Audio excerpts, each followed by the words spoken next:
अस्सलाम वालेकुम। पाकिस्तान में इस वक्त शाम के 7, भारत में 7:30 और यहाँ हमारे स्टूडियोज की घड़ियों में सुबह के 10 बज रहे हैं। वॉइस ऑफ अमेरिका वाशिंगटन की उर्दू सर्विस से हमारी बाकायदा नशरियात का आगाज होता है। पहले घंटे के लिए मैं हूँ आपका मेजबान खालिद हनी। जैसा कि आप देख रहे हैं, फेसबुक लाइव पर हम आपके सामने हैं और वेबसाइट और रेडियो पर हमारा ये 1 घंटे का न्यूज शो जारी रहेगा। तो आगाज करते हैं पहले आज की अहम खबरों की सुर्खियों से। अमेरिका के मुआविन नायब वजीर खारजा थॉमस शेनन ने अमेरिका में तैनात पाकिस्तानी सिफारतकारों की बिला इजाजत नकलो हरकत महदूद करने की तस्दीक की है और उनका कहना है कि पाकिस्तान में मौजूद अमरीकी सफीरों पर पाकिस्तानी हुकूमत की जानिब से लगाई गई इसी किस्म की पाबंदी के जवाब में ये कदम उठाया गया है। ताहम सिफारतकारी में इस तरह के इक़दामात मामूल की बात हैं। भारत की वज़ारत दाखिला ने दावा किया है कि पाकिस्तान की खुफिया एजेंसी ISI सिख नौजवानों को पाकिस्तान में अपने मराकज़ में दहशतगर्दी की तरबियत दे रही है ताकि वो भारत में दहशतगर्द कार्रवाइयां कर सकें।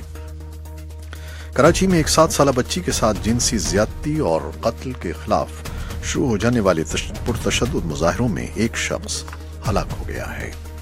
और भारत में जहां गुज़श्ता कुछ अरसे से खवातीन पर जिनसी हमलों के कई वाक़यात रिपोर्ट हो चुके हैं, रियासत उत्तर प्रदेश में एक ताज़ा तरीन वाक़े में एक 8 साला बच्ची को जिनसी ज्यादती का निशाना बनाने के बाद कत्ल कर दिया गया है। और दूसरी आलमी खबरों में अमेरिका के महकमा खारजा ने कहा है कि रूस ने बैनुल-अक़वामी निगरान कंपनी को शाम में कीमियाई हमलों के मुश्तबा हमलों की तहक़ीक़ात को रोकने की कोशिश की है और माहिरीन के काम को ज्यादा पेचीदा बना दिया है। रूस ने अमेरिका और बरतानिया के इन इल्जामात को मुस्तरद किया है कि रूसी पुश्तपनाही वाले हैकर्स ने अमरीकी और बरतानवी कंपनियों, हुकूमती इदारों और ढांचों पर साइबर हमलों में इजाफा कर दिया है। म्यांमार के सदर विन मिंट ने मंगल के रोज 8,500 कैदियों की मुआफी का हुक्म जारी किया है। और अमरीकी महकमा तिजारत ने उन अमरीकी कंपनियों पर 7 साल की पाबंदी आयद कर दी है जो अमरीकी कवानीन की खिलाफ वर्जी करते हुए चीन की टेलीकॉम कंपनी ZTE कॉरपोरेशन को पुर्जे बेच रही थी। और जापान के वज़ीर आज़म शिंजो एबे आज अमेरिका के दौरे पर यहां पहुंच रहे हैं। अमेरिकी सदर डोनाल्ड ट्रंप रियासत फ्लोरिडा में अपनी रिहाइशगाह पर उनका इस्तकबाल करेंगे। ये थी शह सुर्खियां और तफसील कुछ लम्हे बाद।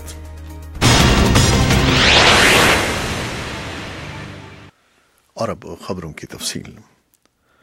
पाकिस्तान के विफाकी वजीर ममलकत बराए खजाना राना मोहम्मद अफजल ने कहा है कि हिस्ब इख्तलाफ के एतराज के बावजूद हुकूमत नए माली साल के लिए विफाकी बजट पेश करेगी। इस बारे में मजीद तफसीलात जानने के लिए चलते हैं इस्लामाबाद, जहां हमारे नुमाइंदे हैं मोहम्मद इश्तियाक। जी, मौजूदा हुकूमत जो अपनी मुद्दत आइंदा चंद हफ्तों में मुकम्मल करने जा रही है, इसका ये कहना है कि वो आइंदा माली साल का बजट पेश करेगी और इस सिलसिले में तैयारी भी जारी है।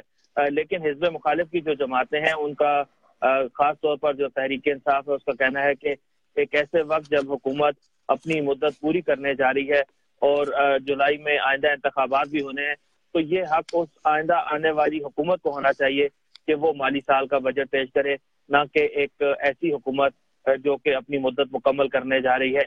तहरीक इंसाफ के सदर इमरान खान ने इस बारे में ये भी कह रखा है कि अगर हुकूमत ये बजट पास करेगी या पेश करेगी तो फिर उसकी मुखालफत की जाएगी। उन्होंने साथ ही ये भी कहा कि खैबर पख्तूनख्वा जहां उनकी जमात की हुकूमत है वहां वो आइंदा माली साल का बजट पेश नहीं करेंगे और ये हक उस नई हुकूमत को दिया जाएगा जो कि सूबे में बरसर इक़्तिदार आएगी। तमाम हुक्मरान जमात और पाकिस्तान के वजीर ममलिकत बराए खजाना राना अफजल ने वॉइस ऑफ अमेरिका से गुफ्तगू में कहा कि अपोजिशन के जो ये तहफ़्फ़ुज़ात हैं ये सियासी नौइयत के हैं और इसमें कोई हकीकत नहीं है। जबकि उन्होंने ये भी कहा कि वो बजट से मुतालिक जो तजावीज़ या आदाद शुमार हैं वो भी अपोजिशन जमातों के साथ उनको शेयर करने के लिए तैयार हैं और अगर उस पर कोई एतराज़ हुआ तो वो भी दूर किया जाएगा। और साथ ही उन्होंने एक मरतबा फिर ये वाज़े किया कि आइंदा माली साल का बजट जरूर पेश किया जाएगा। तो अगर ये बजट पेश नहीं किया जा सकता तो क्या उसके असरात पड़ेंगे माली मामलात पर हुकूमत के? जो मौजूदा हुकूमत है उसका ये कहना है कि अगर बजट पेश ना किया गया तो ये गैर जिम्मेदारी होगी اور ملک کو کوئی اکنامک ڈائریکشن یا اقتصادی کوئی راہ ہے وہ دیے بغیر ہی ایک حکومت اس ملک کے اقتدار سے الگ ہو جائے گی اپنی مدت مکمل کرنے کے بعد. اور آئندہ آنے والی جو بھی حکومت ہوگی وہ جیسے ہی اقتدار سنبھالے گی تو اس کا سب سے پہلے جو بڑا چیلنج ہوگا وہ بجٹ کی تیاری اور ملک کی معاشی صورتحال سے نمٹنا ہوگا. اس لیے موجودہ حکومت اپنی ذمہ داری کا مظاہرہ کرتے ہوئے ایک راہ متعین کرنا چاہتی ہے، کیونکہ پاکستان کی اس حکومت کا یہ بھی کہنا ہے کہ جو شرح نمو ہے وہ 5% سے زیادہ کی شرح سے بڑی ہے اور اس سال لگ بھگ 6% ہوگی، کیونکہ پچھلے 10 سالوں کے دوران سب سے زیادہ ہے. تو اس لیے وہ چاہتے ہیں کہ ان مالی پالیسیوں کا تسلسل رہے اور جو بھی آئندہ آنے والی حکومت ہو اگر وہ چاہے تو انہی کو جاری رکھے یا ان میں بدل کر لے. بہت شکریہ محمد اشتیاق آپ کا. تو یہ محمد اشتیاق تھے اسلام آباد سے جن سے ہم گفتگو کر رہے تھے. اب کچھ مزید خبریں. خواجہ سراؤں کے لیے ایکسپلورنگ فیوچر فاؤنڈیشن کے نام سے اپنی نوعیت کا پہلا اسکول پاکستان کے صوبہ پنجاب کے دارالحکومت لاہور کے علاقے 123 کیو ماڈل ٹاؤن میں کھل گیا ہے. اسکول بنانے والوں میں ایک انفارمیشن ٹیکنالوجی کا ماہر، ایک مارکیٹنگ مینیجر اور ایک ماسٹر آف بزنس ایڈمنسٹریشن کا زیر تعلیم طالب علم شامل ہیں. EFF کے اخراجات تینوں افراد اپنے گھر والوں کی مدد سے مل کر برداشت کر رہے ہیں. وفاقی دارالحکومت اسلام آباد میں ایک کم عمر گھریلو ملازمہ پر تشدد کے مقدمے میں نامزد سابق ایڈیشنل سیشن جج راجہ خرم علی اور ان کی اہلیہ ماہین ظفر کو اسلام آباد ہائی کورٹ نے 1 سال قید اور 50 ہزار روپے جرمانے کی سزا سنائی ہے. طیبہ پر تشدد سے متعلق خبریں دسمبر سن 2016 میں منظر عام پر آئی تھیں، جس کے بعد سے ذیلی عدالت کے سابق جج اور ان کی اہلیہ کو عدالتی کارروائی کا سامنا کرنا پڑا. اسلام آباد پولیس نے طیبہ نامی کم سن گھریلو ملازمہ کو راجہ خرم علی خان کے گھر سے زخمی حالت میں برآمد کیا تھا. بھارت کی وزارت داخلہ نے دعویٰ کیا ہے کہ پاکستان کی خفیہ ایجنسی ISI سکھ نوجوانوں کو پاکستان میں اپنے مراکز میں دہشت گردی کی تربیت دے رہی ہے تاکہ وہ بھارت میں دہشت گرد کارروائیاں کر سکیں.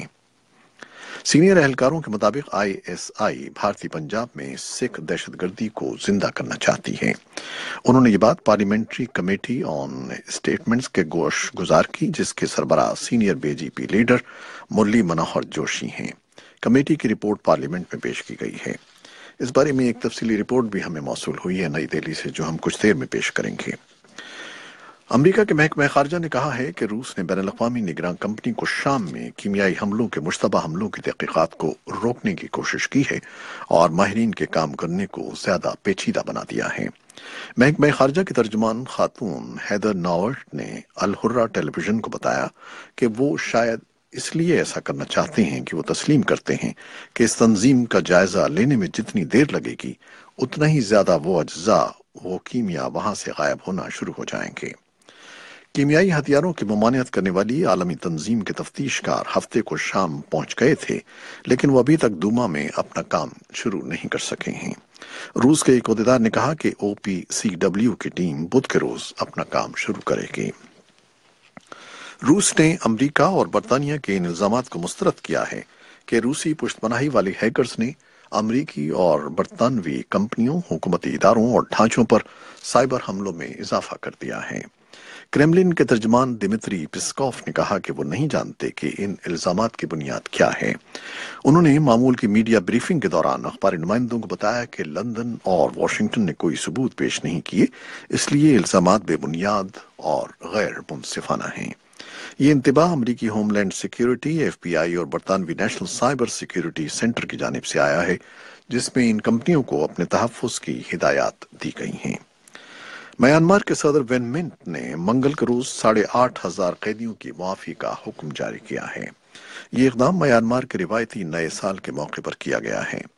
ایک ترجمان کا کہنا تھا کہ اس معافی میں 51 غیر ملکی اور 36 ایسے افراد شامل ہیں جنہیں تھائی لینڈ میں قائم سیاسی قیدیوں پر نظر رکھنے والی تنظیم نے سیاسی قیدیوں کی فہرست میں شامل کیا تھا. امریکی محکمہ تجارت نے ان امریکی کمپنیوں پر 7 سال کی پابندی عائد کر دی ہے جو امریکی قوانین کی خلاف ورزی کرتے ہوئے چین کی ٹیلی کام کمپنی ZTE کارپوریشن کو پرزے بیچ رہی تھیں. खबरसां एजेंसी रॉयटर्स के मुताबिक चीनी कंपनी ने गुज़श्ता बरस टेक्सास की अमरीकी फेडरल अदालत में ये जुर्म कबूल कर लिया था कि उसने ईरान के खिलाफ अमरीकी पाबंदियों की खिलाफ वर्जी करते हुए ईरान को अमरीकी साजो सामान और टेक्नोलॉजी फराहम की थी। ये थी वो कुछ खबरें और रिपोर्टें जो हमने फेसबुक लाइव पर आपके लिए पेश की। वेबसाइट और रेडियो पर अभी हमारा ये 1 घंटे का न्यूज़ शो जारी है। हमारे साथ रहिएगा। फेसबुक लाइव से इजाज़त लेते हैं। अल्लाह हाफिज।